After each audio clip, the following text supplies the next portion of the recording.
আসসালামু আলাইকুম, মনি ভিলেজ কুকিংয়ে সবাইকে স্বাগত। আজ আমি পকোড়া বানিয়ে নেব, তার জন্য গ্যাস অন করে আমি প্যান বসিয়ে দিয়েছি। কালকের আলু ঝুরি ভাজার তেলটা আমার অনেকটা থেকে গেছিলো, তার জন্য আমি প্যানের মধ্যে ঢেলে দিলাম। তো তেলটা গরম হয়ে গেলে ম্যারিনেট করে রাখা চিকেনটা আমি কাল রাত থেকে ম্যারিনেট করে রেখেছিলাম, আজকে আমি করছি। ফ্রিজের মধ্যে ম্যারিনেট করা ছিল, আমি সেইটাই আজকে পকোড়া ভেজে নিচ্ছি। তো আমি এক এক করে সবটা দিয়ে দিব।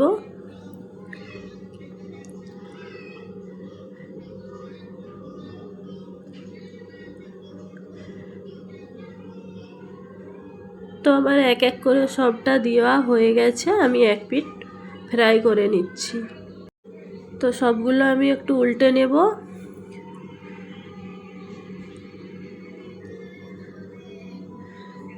তো আমার সবগুলো উল্টে নেওয়া হয়ে গেছে, একটু নাড়াচাড়া করে নেব। সুন্দর মতো আমার ফ্রাই হয়ে গেছে, এবারে আমি উঠিয়ে নেব। তো আমি একটা প্লেটের মধ্যে উঠিয়ে নিচ্ছি। তো আমি এইভাবে লাল লাল করে ফ্রাই করে নিলাম।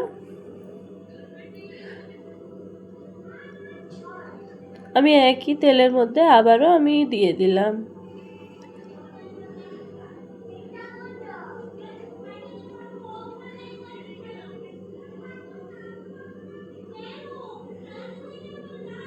এক এক করে আমি সবগুলো দিয়ে দিলাম।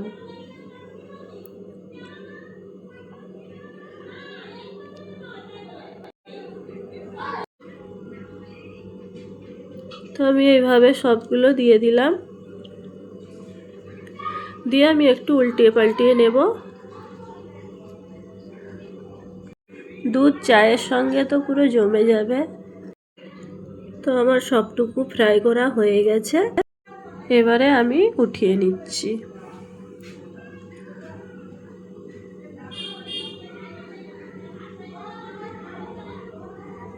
আমার পুরো কমপ্লিট হয়ে গেছে। তো আশা করছি আপনাদের খুব ভালো লেগেছে। কালারটা কত সুন্দর আসছে দেখতেই পাচ্ছেন। তো আমার ভিডিও যদি ভালো লেগে থাকে চ্যানেলটিকে সাবস্ক্রাইব করবেন। বাই বাই, আল্লাহ হাফেজ।